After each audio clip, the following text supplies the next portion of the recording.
आपने जो बताया कि भक्ति में सरलता कैसे बनाए रखना है, तो वही थोड़ा एग्जाम्पल देके समझाइए। और थोड़ा।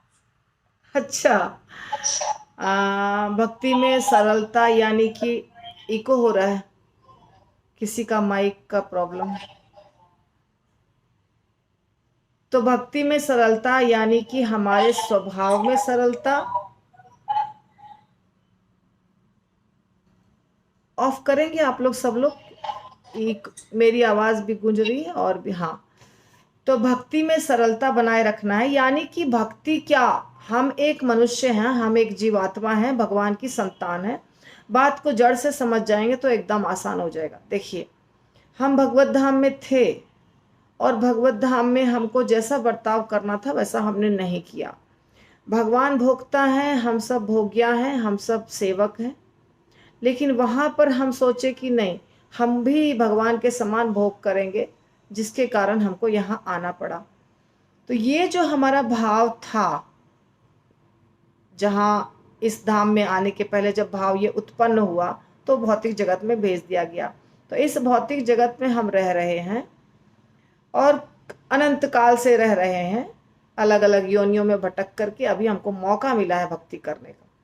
तो ये जो भाव है हमारा, जिसमें हम भगवान की बनाई हुई जितनी चीज़ें हैं, जिसको हम कहते हैं प्रकृति में जो भी चीज़ें हैं, चाहे ज़मीन हो, घर हो, पुत्र हो, धन हो, कुछ भी, उसको हम भोगना चाह रहे हैं।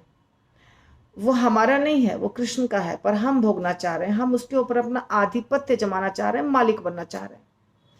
जो मालिक बनने की प्रवृत्ति है हमारी, इसके चलते हमें तकलीफ हो रही है। तो ये मालिक बनने की प्रवृत्ति को त्यागना और कृष्ण का दास समझना, अपने आप को सेवक समझना, ये ट्रांसफॉर्मेशन लाना है। इसके लिए ही साधना भक्ति है। अगर कोई व्यक्ति इस बात को समझ जाता है कि हम भगवान के ही दास हैं, हमारा अपना कोई अस्तित्व नहीं है और हमारी कोई पहचान नहीं है, हम भगवान के सेवक हैं, माता पिता सब भगवान है और सारी सृष्टि भगवान की है, मेरा कुछ नहीं है, मुझे भगवान की आज्ञा के अनुसार चलना है, बस इतनी सी बात जिसको समझ में आ जाएगी वो भगवत धाम चला जाएगा। बस इतना ही समझना है। ये परिवर्तन लाने के लिए सारा श्रवणम कीर्तनम विष्णु स्मरणम पाद सेवनम अर्चनम वंदनम दास्यम सख्यम आत्मनिवेदन, ये सारा जो प्रोसेस है इसी चीज को लाने के लिए। अगर ये चीज नहीं आ रहा है तो वो तो सिर्फ है, बस रूटीन जॉब कर रहे हैं हम। तो ये चीज हमको लाना है अपने आप में, और ये लाने के लिए हमको खुद प्रयास करना है। और जब हम ये लाएंगे तो सरलता अपने आप आ जाएगी ना। सरलता कोई अलग से चीज नहीं है।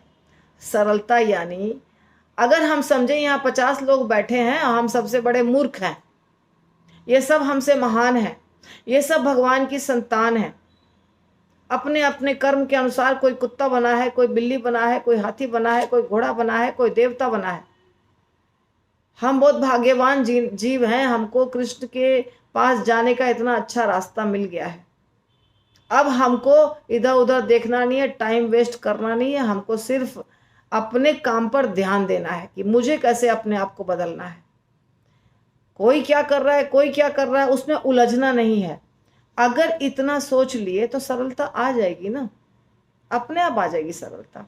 जड़ भरत क्या किए, जड़ भरत ने जब गलती की, भरत महाराज थे उस समय, गलती की, हिरण का शरीर मिल गया, फिर बाद में फिर से शरीर मिला एक ब्राह्मण के खानदान में, तो उनको सबक मिल गई, अब गलती नहीं करना है। तो क्या हो गए, गूंगे बहरे की तरह रहे, बस जड़ बन गए। न फंसना ही नहीं है इस दुनिया में, अगर फंसेंगे तो सारी मुसीबत आएगी, तो फंसना ही नहीं है इस दुनिया में।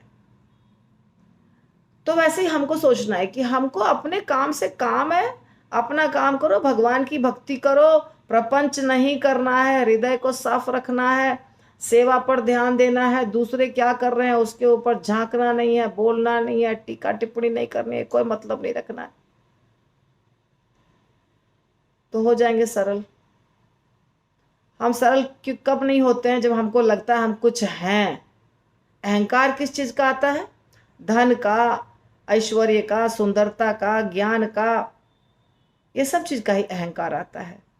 और अगर हम समझ लिए कि ये सब कुछ क्षणिक है, कुछ भी परमानेंट नहीं है, तो सब अहंकार समाप्त हो जाएगा, हम सरल हो जाएंगे। हो जाएगा कि नहीं?